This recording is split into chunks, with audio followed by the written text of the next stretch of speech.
법에 비춰본 세상 사는 법 이어갑니다. 빈장민 변호사님 나와 계세요. 안녕하세요. 네, 안녕하세요. 네, 오늘은 어떤 얘기 나눠볼까요? 몇 달 동안 소위 드루킹 이 관련 보도들이 언론을 뜨겁게 달구고 있습니다. 네. 청취자 여러분들 중에서도 이 드루킹이라는 용어 자체가 무슨 말인지 좀 의구심을 가지실 분들도 많으시리라 생각이 되는데요. 예. 간단히 소개를 해드리면은 이 드루킹이라는 아이디를 가진 사람을 비롯한 몇몇 사람들이 인터넷 댓글을 조직적으로 조작을 해서 예. 여론을 좀 비트는 이런 조작을 시도한 그런 사건입니다. 예. 특히 이 드루킹이라는 인물이 더불어민주당 경남지사 후보인 김경수 의원과 관련이 있다는 의혹이 제기되어서 네. 더 큰 파문이 있었고요. 지방선거가 얼마 남지 않은 상황이라 여야는 더욱 민감하게 반응하고 있는 것 같습니다. 네. 오늘은 이 사건을 계기로 불거지고 있는 온라인 댓글 활동 어디까지 허용되는지 한번 짚어보도록 하겠습니다. 네. 자, 드루킹 특검법 오늘 오전에 국회 본회의를 통과했죠.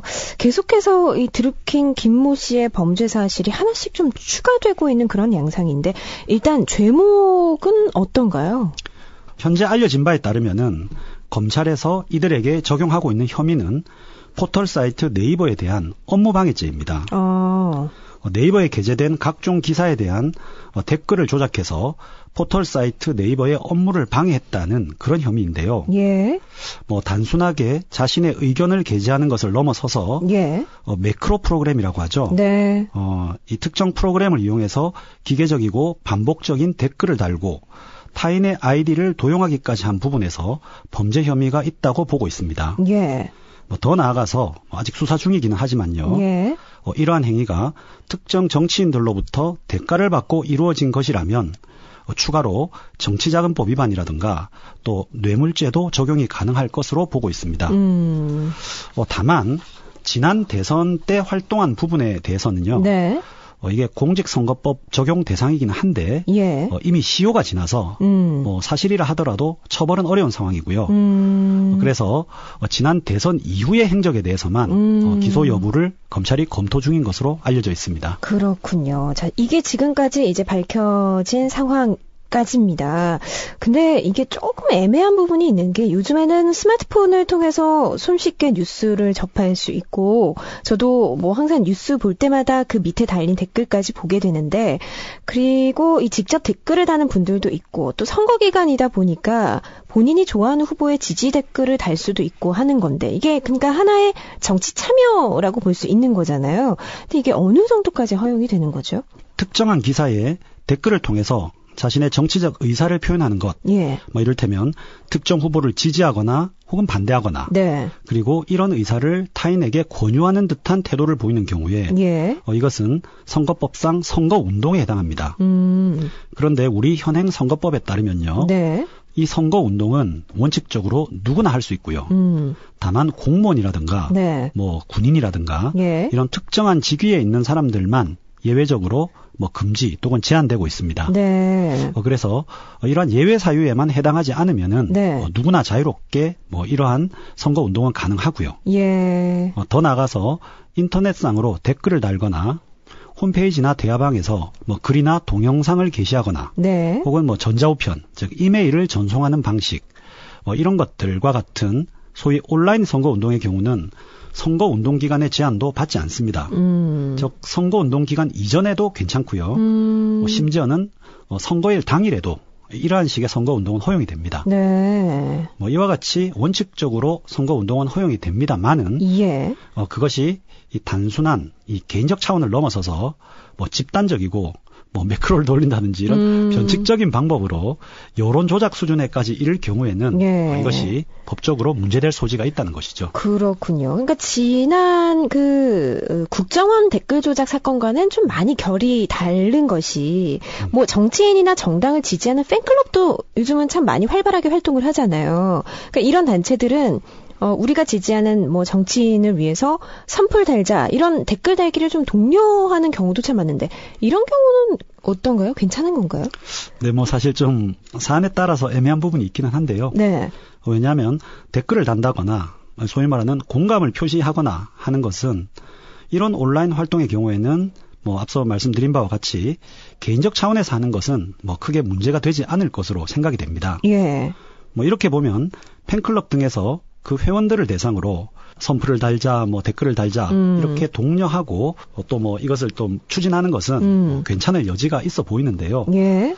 다만 그 수준을 넘어서 예. 이번 드루킹 사건처럼 몇몇 사람들이 뭐 단체를 형성해서 또 별도의 사무실에 모여서 뭐 집단적으로 뭐 이런 일을 한다거나 할 경우에는 네. 역시 좀 위법 소지가 뭐 있어 보입니다. 그렇군요. 댓글 달기가 불법 선거운동에 해당하는 건 어떤 경우일까요? 먼저 드루킹 사건에서 가장 논란이 된 이 매크로, 이게 지금 가장 논란거리인데 매크로 일단 사용하면 불법 행위인 건가요? 네, 일단 이 매크로 프로그램, 자동 실행 프로그램이라고 하는데요. 네. 이 매크로 프로그램 자체를 만들거나 유통하는 것 자체는 불법은 아닙니다. 다만 이를 사용하는 것이 이제 형법상 업무방해죄에 해당할 여지가 크다고 봅니다. 즉 이러한 매크로 프로그램을 사용해서 뭐 여론을 조작한다거나 예. 하는 그런 방식으로 포털 사이트의 업무를 방해한 것이 인정되어야만 업무방해죄가 성립된다는 것이 우리 법원의 태도로 보이는데요. 예. 이번에 문제된 드루킹 사건의 경우에도 이런 점 때문에 현재 검찰에서 그 업무방해죄 적용을 검토하고 있는 것입니다. 그렇군요. 자, 그러면 조직적으로 좀 동원해서 사람들을 동원해서 우리 이 기사에 대해서 댓글을 달자 이렇게 좀 추진을 한다면 이건 불법인 건가요? 네, 뭐 사안에 따라 좀 다르겠지만 예. 아무래도 업무방해죄로 처벌될 여지는 분명히 있습니다. 다만 여기에 대해서도 좀 논란이 있기는 한데요. 네. 이 법리적으로 한번 보면요. 네. 이 댓글 조작에서 그 피해자는 이제 댓글의 당사자가 아니라 예. 이러한 기사를 게시한 포털 사이트가 될 것입니다. 앞서도 말씀드렸지만 이번 사건의 경우에도 피해자는 네이버라고 말씀을 드렸죠. 네. 포털 사이트. 예. 예, 그런데 조직적인 댓글을 통해서 잘못된 여론을 형성하는 것이 과연 포털 사이트의 업무를 방해한 것이다. 이렇게 되어야지 사실 업무방해죄로 처벌을 할 수가 있는데요. 그렇겠네요. 네, 그런데 과연 여론 형성이 이 포털 사이트의 업무로 볼 수 있느냐 하는 이런 부분에 대해서는 사실 아직 명확하게 밝혀진 바는 없거든요. 예. 일단 이게 이 포털 사이트의 업무에 해당해야지 포털 사이트에 대한 업무 방해죄가 성립되는 것이기 때문에 그렇습니다. 예. 하여튼 이번 사건은 이를 좀 판단해야 하는 사법부 입장에서도 법리 구성상 좀 머리가 아프지 않을까 하는 생각을 개인적으로는 하고 있습니다. 그렇겠네요. 앞으로 어떤 또 수사 결과 또 어떤 판단이 나올지 좀 지켜봐야겠습니다. 뭐 법적인 보완 또 제도적인 보완 분명히 필요할 것 같고 불법 여부를 떠나서 이 온라인 활동에 대한 우리 인식도 좀 달라져야 하지 않을까 그런 생각도 들어요. 네, 그렇습니다. 뭐 문득 제가 어렸을 때가 좀 생각이 나는데요. 예.